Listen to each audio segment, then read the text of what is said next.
Hey everyone, so IEM Katowice actually wrapped up about a week ago from the time of this video being released, but I wanted to actually go over some of the challenges, I guess, that all of the casters, and of course specifically me, went through during that tournament.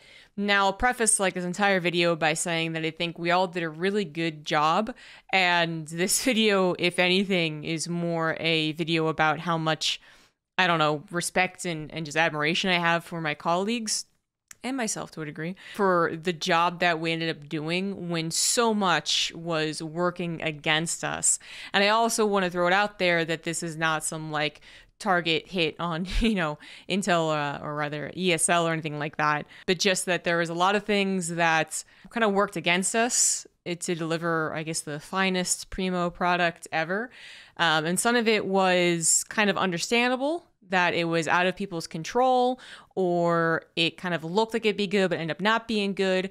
And some of it, yeah, was probably in some person's control and didn't actually get to be, I don't know, entirely thought through. So again, not trying to blame game here, but just more so highlighting the difficulties, I suppose, that casters might have going to offline events. And the difficulties are numerous, but I'll try and get through all of them and, give credit where credit is due. But I'll start kind of, I guess, like chronologically has been working out for me as I described this to my stream a couple of days ago. So first and foremost, getting the invite to Katowice came pretty late, but we had an inkling, I suppose, of whether we were going or not, so I won't talk too much about that. We had a moment a couple of days prior to the actual flight where two of us, Pig and I, were contacted about doing interviews.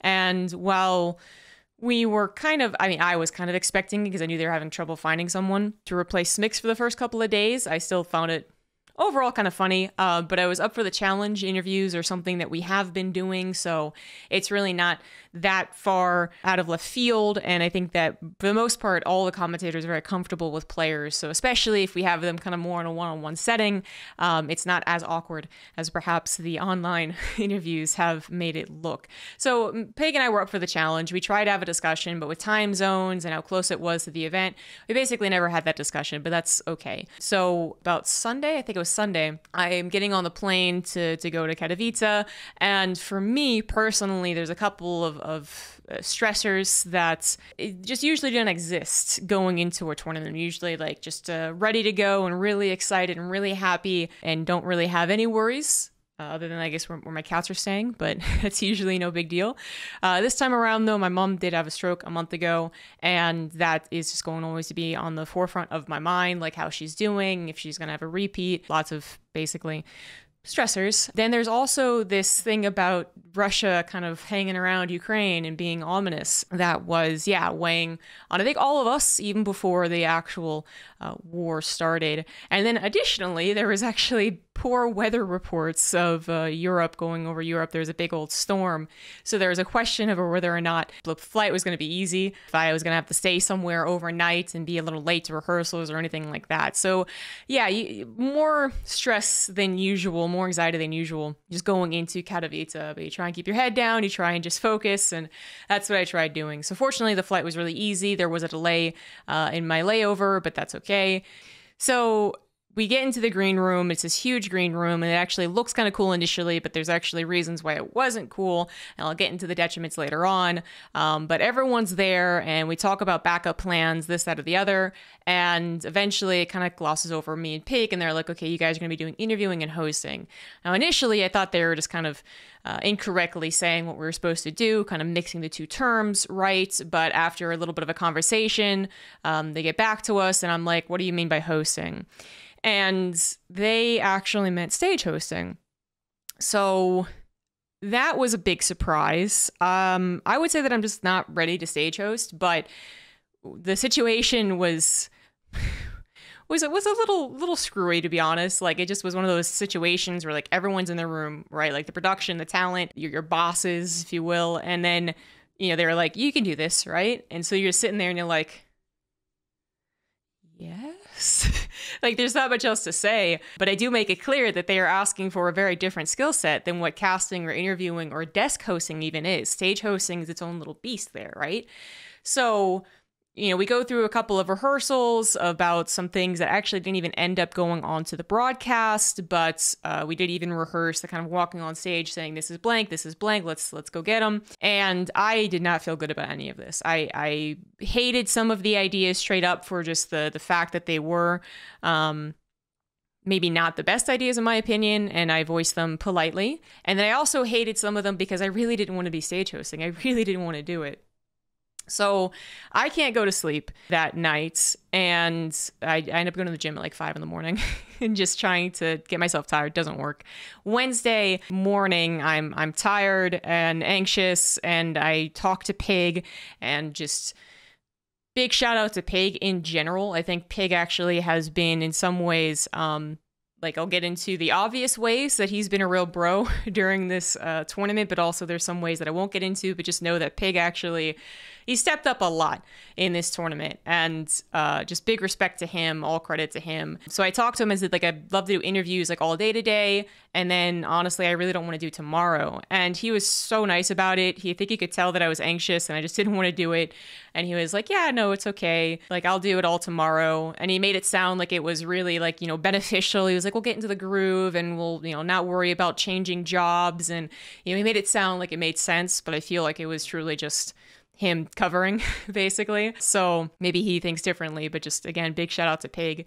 So that just immediately de-stresses me, and I can focus on just doing interviews, which I actually do think was mostly beneficial. Initially, they had us doing halvesies for each day, but I actually think that that would have been overall a bad idea, as perhaps to the people's minds, it was something like, oh, they're having the amount of additional stress and responsibilities, but it's more like it just kind of forces us into this weird, well, I want to cast this, but then I'm going to be interviewing at that time, and then I have to change my mindset between interviewing and desk analyzing, and then also casting. And I'm glad we just actually segmented the days.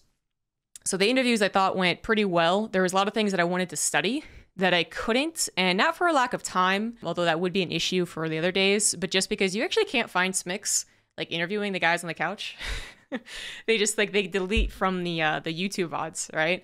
So good luck going through the Twitch VODs from 2 years back. That's just very difficult to do. So I went in kind of, I don't know, cold turkey, is that the right way to put it? And tried to do my best. Didn't have a preview camera actually on the whole PGM, which is just like the whole, like, bells and whistles added on. All I could see was myself, my lone camera, which was only so much to work with. So I didn't actually really know how I looked. And I wish I could have had more practice, like holding the mic, for instance, not in front of my face, but kind of at an appropriate level where it's still close enough to work, but then also doesn't cover my face. I think Pig did a great job. I guess maybe you looked into it or you just kind of did it naturally, but he did a great job on the looks front on the next day. But anyways, so that day goes long, probably like 10:30 or 11. That was the round of 36 days, so it was a really long day. Finally, I get a good night's sleep because all my anxiety is gone and everything seems to be working out. And Thursday, yeah, you all might already know this, but basically I wake up to war being declared. Literally, Russia invades Ukraine, and that's, I think, what everyone woke up to as they scrolled on Twitter. So you get hit with a massive amount of anxiety and nerves, because if that could happen, then what else crazy thing could happen? So I think that day there was a lot of people having side conversations about the whatever was happening, actually, just like minute-to-minute updates. Whenever you saw people kind of scrolling on their phone or looking on the computer, there was a little bit of an assumption that they were probably also just trying to keep up to date, and that didn't make Thursday the most, the best feeling. But I think, again, you couldn't really tell on the broadcast. We got a little message saying, they're in contact with Poland, ESL that is, and that, we don't have to worry, but they'll keep us updated. And while that was obviously a message that needed to be sent, it also isn't a great message to receive, right? Just kind of alerts you to the fact that, yeah, it is a serious deal, even if there's nothing imminent. So that wasn't too great. And I know that's been a question asked of me, and I'm guessing many of my other co-casters, is like, did it affect you?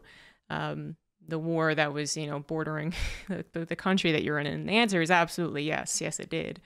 So we do our best. And I think that day I ended up like blocking Reddit from my own phone just because I was doom scrolling consistently. Friday is, I think it was group C and D, right? So I wake up and I have no appetite, which isn't too uncommon for early breakfast. I just don't eat early breakfast, but I'm feeling a little uneasy. And long story short, over the next like 3-ish hours, basically from the time that I'm finishing my makeup and hair, I start to feel really antsy and fidgety, to very close to my first desk appearance, which was, I believe, the second series of the day. I didn't do anything the first series.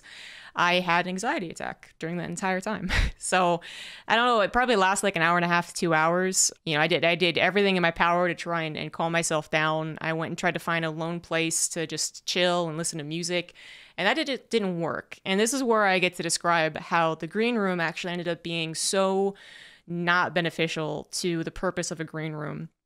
So if you've never heard the term green room before, I'm guessing it's just an industry term. A lot of the things we use are like entertainment industry term, but it's where all the talent goes and chills. That's like, I don't know if there's anything more specific. There's more of a dictionary term, but that's the TLDR. And in this case, we had a huge room that was right behind the stage and also right next to makeup and not too far away from getting to the auditorium. So theoretically, it sounds like this great idea, except there's a few things wrong with it. So first of all, we can't have any lights on because the lights bled through to the production is what we were told. We actually had a day where the lights were on, and then they had to turn them off because, yeah, I guess they got yelled at by lighting or something like that. So we had no light. So it added to us being tired and groggy in the morning and more tired and groggy as the day went on long. And just, you know, it's just bad for your mental and physical health, right? Just trying to like look through darkness is never any good. The fact that it was centralized and huge meant that people were constantly coming and going. So this was a lot of like the caterers, for instance. I don't know if our catering station was actually for everyone or not, but there was a decent amount of people who at least assumed that it was. So it doesn't really matter if it technically was or wasn't. So the caterers are constantly coming and going because we had a large catering spread, which would sound nice, but about half of it was good. And then there was also them messing up the vegan and like non-vegan stuff. So there was a whole little drama there, but they would constantly come and go. Production people, right, would just kind of go in between because we had a door leading in, then into the makeup, then a door leading out and a door leading there. Just like a lot of places to get through, and we were kind of like central. So people just walk on through, take a bite, chill out and eat there and then walk on.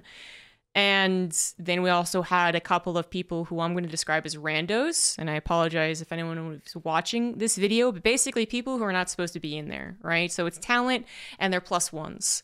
And there are people who didn't fit that category that kept on coming and going. And actually more so staying is maybe even the bigger issue. But either way, it meant that there was a lot more commotion than usual. And it didn't feel like if you will, a safe space. So there was a lot more like side conversations between talent because we would be talking about something silly, right? Like something we don't really want other people to overhear, but isn't exactly like, you know, it's not like we're BMing anyone, but just for an example, like changing clothes.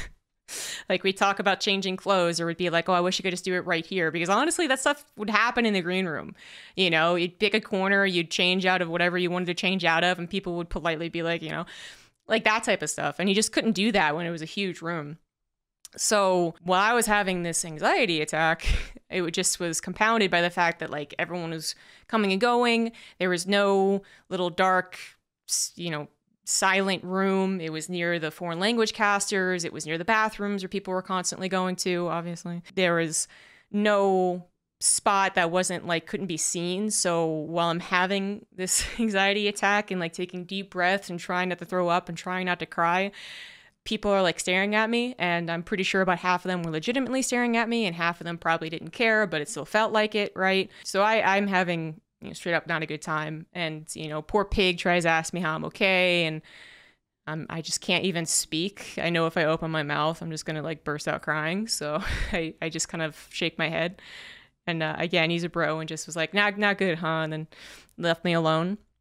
And weirdly enough, what ended up being the quiet part of the whole area was actually the desk. The guys who were like on the cameras, you know, they're not doing anything, not even talking to each other. They're usually on their phone. And, you know, only Kalaris maybe is at the desk at that point. So I went and chilled for like the 30 minutes prior to us actually going live on camera with Kalaris and whoever else was on the desk. And that actually helped me calm me down a lot. But I mean, I was going through the whole like catastrophizing of literally everything. Literally everything that I could think of was immediately met with, you know, you should calm down about that. No, just kidding. You should take it to the 10th and actually just panic. So that was not a good time. And that was the first time I've actually had an anxiety attack, I believe. I even looked up what that meant and what the difference was between a panic attack and anxiety attack while it was happening. So that was a very difficult start to the day. But fortunately, I got over it and moved on. And we had another super long day.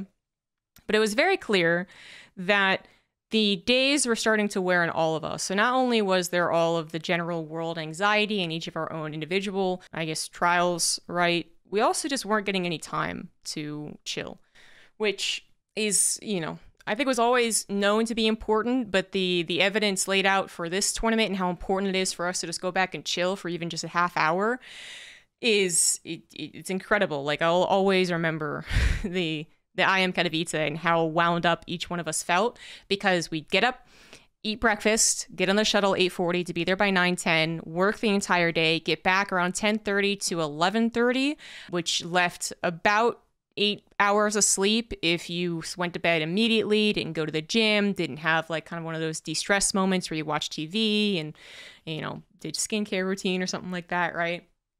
And oftentimes it would also mean that like the bar wasn't open. And what I also realized is that, you know, we can joke about how sometimes every one of us stays up past the point which we should to get a proper 8 hours of sleep. We all do it. There is a certain benefit to that. If you had to pick and choose 8 hours of sleep or 2 hours of drinking with your friends, sometimes the 2 hours is much better, actually, and having only 6 hours of sleep. So that's literally what we ended up doing. Me and a couple of friends on Friday night was just hanging out in the hotel room and de-stressing because we absolutely needed it. So we stayed up till like 2 a.m. and then finally went to sleep because we got back at like 11:40 p.m. So there really wasn't much time. But the sleep was better. So even though it was less, it was better. And Saturday, feeling a lot better, having de-stressed, I suppose. And again, got to get down there, eat breakfast, 8:40 shuttle. Saturday was our longest day. So Wednesday, Thursday, Friday went to, again, about 11 p.m. or 11:40 p.m., something like that. Saturday went until 1 to 2 in the morning. I think it was 2 in the morning. I think we got back at like 1:40 a.m. or something like that. And obviously that doesn't feel good for a lot of reasons. We were kind of getting silly towards the end. But again, I think it just is amazing that we were able to function the way that we did with so little time to sleep and do anything else. And then what's like the cherry on top of that day is like we have to decide in a hurry who's going to do the semifinals and finals, which doesn't feel great because there was supposed to be more of a conversation. And they tell us also that we have to get up earlier on Sunday because the broadcast starts earlier and our COVID test has to happen too. Well, two things happened. We get up earlier to get our COVID test. They didn't come. They just lied or something. I don't know. They, the COVID test people, not ESL. And the broadcast wasn't earlier, which was just miscommunication. So we get to Spodek Arena and we just chill for a while. We just wait. In that time we're waiting, we are taking naps. If you watch Sphere Dragon's vlog, you can see me on the floor napping. You can see Pig trying to nap robot style on the couch. And we have a little mini fight with production about not getting makeup. And at the end of the day, we were never put on camera and makeup was totally unnecessary. But they told us in the most extreme of circumstances, maybe you guys will be on camera. So it was up to us, basically, if we wanted to look pretty or not. Well, it never happened. And it should never happen. You know, in a last case scenario of like, oh my God, we've been filling time for 40 minutes. What do we do? You wouldn't put the casters on camera and tell them to continue filling. So I still am question marking the whole decision. And that ends, I guess, the chronological portion. So now begins kind of the summary, right? Which starts, funnily enough, perhaps with that whole makeup discussion. So you hear me talking about makeup and having an argument, if you will, It wasn't really that serious, and you're like, well, what's the big deal? Is it that big of a deal? Really? Well, first of all, for me, makeup usually takes 40 plus minutes. So if they're fast, hair and makeup takes about 40 minutes. If they're slower, I've been in that chair for about an hour and a half. So that doesn't just have, the obvious effect of having me doing nothing for an hour and being super bored and super frustrated. It also has the effect of having to make sure that maybe I get there sooner than everyone else, or that I can't go on first because I need that extra time, because everyone else also has to get makeup. And the guys take about 10, 15 minutes, if that. But that, I guess, individual problem aside, in general, as soon as you get makeup and your hair done, that really limits the amount of comfort that you have throughout the entire day, right? So if I have a back-to-back break and I actually do think that it's worth taking a nap, which is arguable because I'm expected to actually pay attention to every single game, even though I'm on break, I can't really do it comfortably. I can't, rest anything on this cheek because then the makeup will smear. I can't put my hair up against the couch because then it all gets, ruffled and there's product in it. So it kind of stays that way. And it gets to a point where I have to go back to the makeup artist who, is usually there to fix up these things. But I really don't want to. I really don't want to have to look at me and be like, and then have to redo the makeup. And at one point, even the days were so long that the makeup artist actually left. So, if it was a last second thing where I was like, oh my God, I'm so messed up, nothing you can do. At best, you put your foundation powder on to keep you less shiny, and that's that. Yeah, makeup's actually a surprisingly big deal. It really makes it only so comfortable to be in that day. And I'm sure a lot of women out there, usually women anyways, who understand that dilemma. But especially if you're really done up, it's even worse. So that was actually a surprisingly big deal. We really didn't want to be uncomfortable when, we really had no reason to be on camera. That is far better for us, and that extends even to the casters, for instance. You guys at the beginning of the tournament would see the casters for 30 seconds before the game was shown. And even that is a little more just stress to the whole product, because you do, again, have to make sure that you're camera ready for 30 seconds before you actually get into what you really want to do in your job, which is cast, not be on camera. At least that's for me anyways. So that's a problem. As far as the other things, all this time that was spent doing our job meant that there was a lot less time de-stressing and helping us do our job better. For instance, all of the days I'm talking about getting back at 11:30 or later, so you really don't have time to do very much. Now, what does that actually mean? That means no time to go to the gym, which is a huge de-stressor for a lot of us, as well as just makes us feel good and confident when we're up on camera trying to make sure the camera doesn't add 10 pounds, right? And then we can't do that. So no wind sprints to get your head cleared, and no pumps to get yourself feeling all sexy. Doesn't happen. Maybe even a little bit of community time as well, if you're the type of talent crew that actually goes to the gym together. That doesn't happen. Skincare and hair care, surprisingly big issues. To wash my hair every day, which I usually wouldn't do, right? You're not supposed to wash your hair every day. But when there's so much chemical and just shit in my hair, it's very uncomfortable for me not to do it. But that means I have to wait for my hair to dry, and I don't really want to blow dry it either, because it's already been through so much shit and it's already been curled and straightened and all that good stuff that I really don't want to do any more damage to it. So I have to quickly take a shower, wet my hair, and then wait 30 minutes for it to dry to actually get comfortable into my bed. And even then it's still, it's still wet.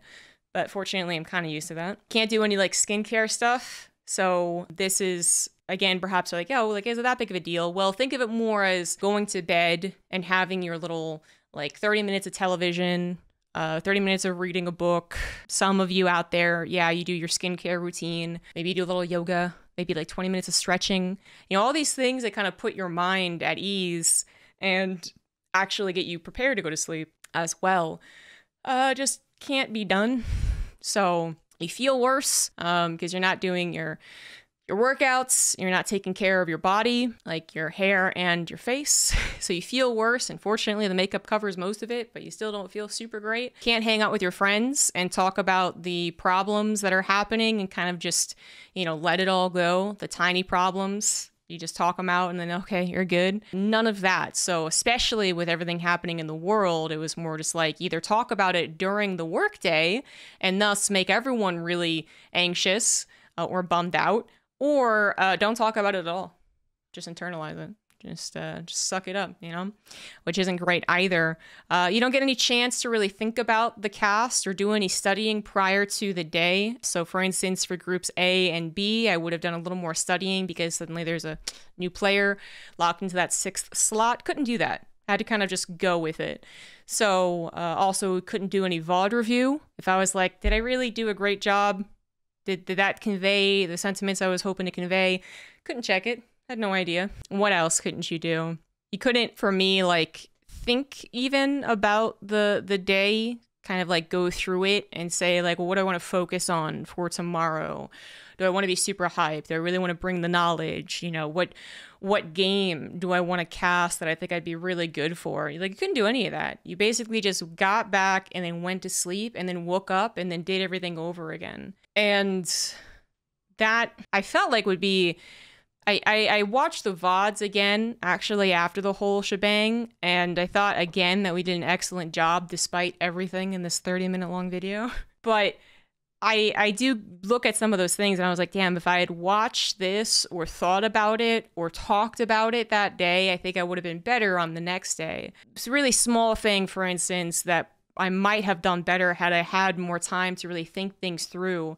You know, as soon as I learned that I'm doing the finals, which again was super last second, as we're in the shuttle, getting to the hotel to go to sleep immediately, would I have thought about making sure to say Intel Extreme Masters instead of IEM Katowice when Sarah won? Not saying I would have, but I think I would have had a better chance at actually thinking these things through and not just feeling like it's go, go, go, go, go, go, go, just as an example. But I know some other commentators, they do actually legitimately watch over VODs. It helps them kind of feel better, actually. Some people make them feel a lot worse. Some people makes it feel better. And I know at least like Pig, for instance, does. And it helps them kind of organize his thoughts and structure, you know, what was good, what was bad type of situation. Couldn't do that.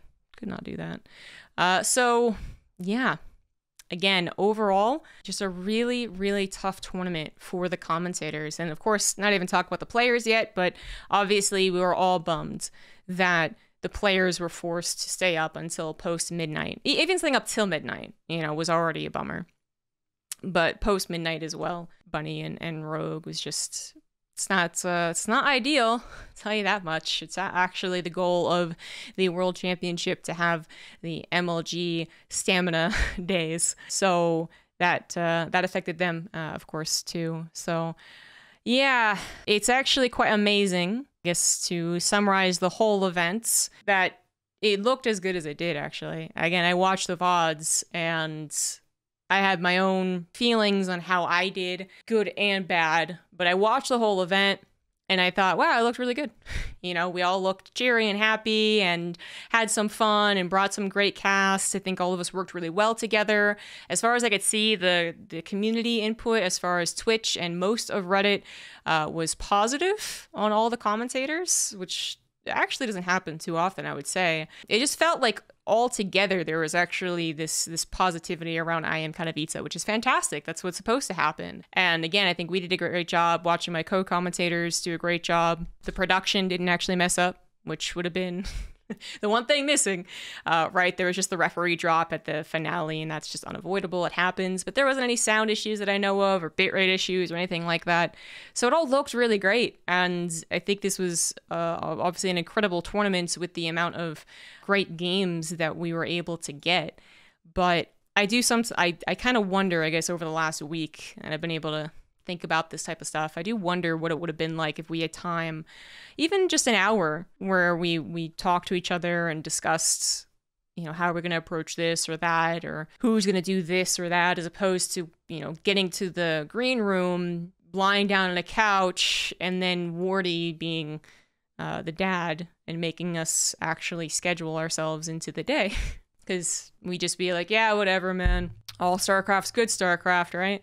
And then he'd have to figure out, like, who has 2 breaks, who has 3, who's on desk, who's on cast. So shout out to Wardy as well. He really should be paid more for the organizational side of things. But yeah, that just about covers it. So obviously a bit of a rant here, clocking in almost 32 minutes. But I wanted to get it out there because I actually thought that this was something that I wanted to remember. So one day in the future, I'll look back and be like, was it really that bad?